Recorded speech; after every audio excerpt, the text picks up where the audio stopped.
तो हेलो दोस्तों, welcome to our channel, welcome to इन्फ्रो सकवीएस। आज हम बात करने जा रहे हैं बांग्लादेश के एक ऐसे इंसिडेंट के बारे में जिसने पूरी दुनिया का दिल दहला कर रख दिया है। तो चलिए शुरू करते हैं। दोस्तों, आज मैं जो बात करने जा रहा हूँ वो सिर्फ एक न्यूज़ ही नहीं है, ये एक वार्निंग है।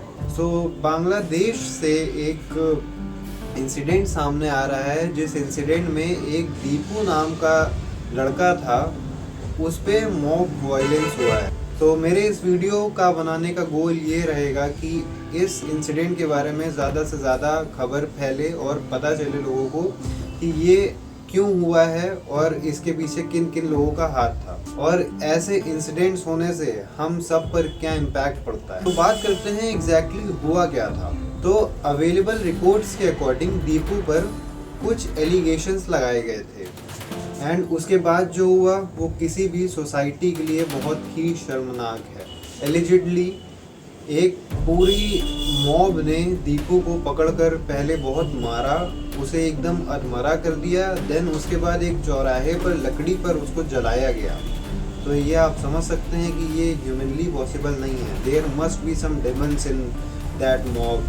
यहाँ पे एक बात बिल्कुल क्लियर होनी चाहिए, अगर किसी भी इंसान पर कोई भी एलिगेशंस लग रहे हैं तो हमारे हाथ में कोई ऐसी पावर नहीं है कि हम उन एलिगेशंस को बिना कोर्ट के ऑर्डर, बिना किसी भी लॉफुल तरीके से किसी भी इंसान को उन एलिगेशंस के बेस पे सिर्फ सज़ा दे दें। तो ये जिस मॉब ने ऐसा किया ये बिल्कुल भी लॉफुल नहीं था और ये ह्यूमनली होना भी नहीं चाहिए। अगर वो एलिगेशंस थे तो उस पर एक्शंस लेना चाहिए था। दीपू ने अगर कुछ ऐसा सच में कहा था तो हो सकता था उसको जेल होती अगर कोर्ट ऑर्डर देता तो, पर किसी भीड़ या किसी भी एक तबके के पास में ऐसी कोई पावर नहीं होनी चाहिए कि वो किसी के भी ऊपर ऐसे ही कोई भी एक्शन ले। अगर बहुत से लोगों ने ऐसा, मॉब के लोगों ने ही इंसिडेंट ये करने के बाद बहुत जगह कमेंट पर करा है कि उसने जो कहा था तो उसके साथ ऐसा ही होना चाहिए था। तो ये तो रिवेंज कैटेगरी में आ गया। आप जस्टिस कहाँ मांग रहे हैं? आप तो रिवेंज ले रहे हैं लोगों से जो आपके खिलाफ बोल रहे हैं। तो this is very unlawful. Justice का मतलब होता है इन्वेस्टिगेशन, एविडेंस एंड कोर्ट के ऑर्डर्स। पर यहाँ पर तो मॉब ने अपना फैसला लिया। एक गुस्सा, अफवाह और जुनून में एक आदमी को मार दिया गया बहुत ही दर्दनाक तरीके से। और ये मॉब जो जस्टिस कह रही है और जो असली लॉफुल जस्टिस होता है उसमें ज़मीन आसमान का अंतर हो। चलिए बात कर लेते हैं मॉब की मेंटालिटी क्या होती है। इतने लोग क्या सोच कर आते हैं कि एक अकेले आदमी को इतने लोग मिल के मार रहे थे। तो चलिए बात करते हैं उनकी मेंटालिटी के बारे में। भीड़ में जब कोई भी एक्शन परफॉर्म होता है तो सबसे बड़ी प्रॉब्लम भीड़ में यही होती है कि रिस्पॉन्सिबिलिटी ख़त्म हो जाती है। अगर 100 लोग खड़े होते हैं तो सबको यही लग रहा होता है कि मैं अकेले ही थोड़ी ना कर रहा हूँ, मेरे साथ और भी 90 या 100 लोग हैं जो ये चीज़ कर रहे हैं, तो हो सकता है मैं गलत ना हूँ। तो बहुत सारे लोग मिलकर ऐसे काम कर देते हैं जो हो सकता है अगर वो कम लोग होते, 2-3 लोग होते तो वो शायद ना कर पाते। तो जो मॉब होती है वो मेंटली आदमी को बहुत लॉफुल तरीके से सोचने नहीं देती। आज के टाइम पे कोई भी अफवाह 5G की स्पीड से फैल रही है। बहुत से लोग व्हाट्सएप यूनिवर्सिटी से ही सिर्फ एजुकेशन लेते हैं और वहीं से अपनी डिग्री ले लेते हैं कि अब मुझे मैसेजेस देख के किसी भी क्राइम को कैसे सॉल्व करना है वो उन्हें पता चल जाता है। उनको उस चीज़ का सर्टिफिकेशन मिल जाता है व्हाट्सएप यूनिवर्सिटी से। और आजकल बहुत से ऐसे भी लोग हैं जिनके पास नॉलेज नहीं है लेकिन फ़ोन्स हैं और डेटा कनेक्टिविटी है। तो जब डेटा कनेक्टिविटी और फ़ोन्स हैं तो उनको ये चीज़ बहुत अपने ब्रेन में क्लियर नहीं है क्या सही है क्या गलत है।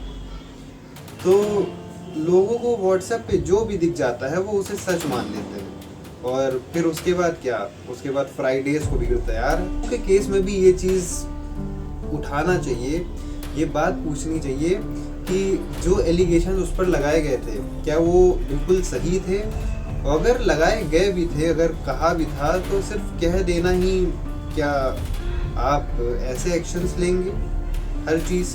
लोग कानून अपने हाथ में ले लेते हैं तो इसका मतलब होता है सिस्टम पर उनका भरोसा ख़त्म हो चुका है।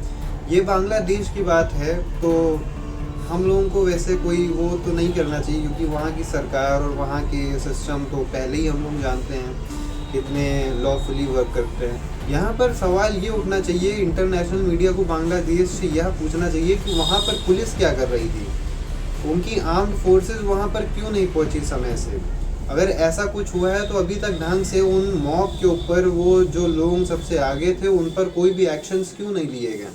ये चीज़ इंटरनेशनल मीडिया को बांग्लादेश से पूछनी चाहिए। वैसे भी जिस भी देश का कानून कमज़ोर होता है वहाँ तो एक तबका आगे ही रहता है भीड़ बनाने के लिए। राइट्स के एंगल से अगर बात करें तो ह्यूमन राइट्स का मतलब सिर्फ बुक्स एक्सेट्रा ही नहीं होता है, सिर्फ स्पीचेस ही नहीं होता। हर इंसान के पास अपना राइट होता है फेयर रहने का, अपनी बातें रखने का, जिंदा रहने का, फेयर ट्रायल देने का, चाहे कोई कितना भी गलत क्यों ना हो। उसके साथ इनह्यूमन ट्रीटमेंट तो बिल्कुल भी एक्सेप्टेबल नहीं होना चाहिए। कल अगर भीड़ का टारगेट कोई और बना तो इसकी गारंटी कौन लेने वाला है कि वो टारगेट हम या आप नहीं हो सकते हैं। कोई भी हो सकता है अगर ऐसे ही एक्शंस लेने जाने लगेंगे तो। अगर लॉफुल तरीके से चीज़ें नहीं होंगी तो उस भीड़ में आपको भी अपना चेहरा देखना चाहिए, उस आदमी पे जिसको चौराहे पर जलाया गया। आपको अपने पॉइंट ऑफ व्यू से सोचना चाहिए कि ये चीज़ क्या सही है या गलत है। मैं ये बात जिन लोगों ने करा है ये चीज़ मैं उनसे भी कहना चाहूँ। अगर हम बात करें इंटरनेशनल इम्पैक्ट्स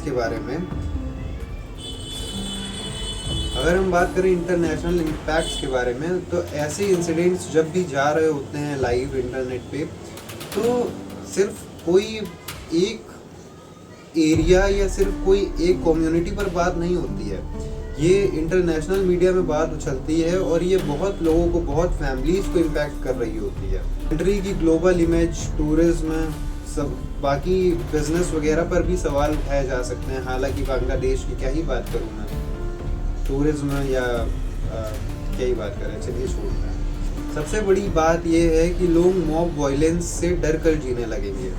उन्हें ये पता होगा कि अगर वो गलती से भी कुछ भी बोल देंगे तो मौत तो खड़ी ही है उनके लिए एक्शन लेने के लिए। तो लोग डर कर जिएंगे और किसी भी एक सोसाइटी के लिए डर का होना एक बिल्कुल पॉइजन की तरह है सोसाइटी में। सब चीज़ों का सॉल्यूशन सिर्फ एक है, सिस्टम को बहुत ज़्यादा मजबूत होना पड़ेगा, सिस्टम को चीज़ों को बहुत टाइट करना पड़ेगा, पुलिस पावर बहुत हाई करनी पड़ेगी कि ये सब चीज़ों को कंट्रोल करा जा सके।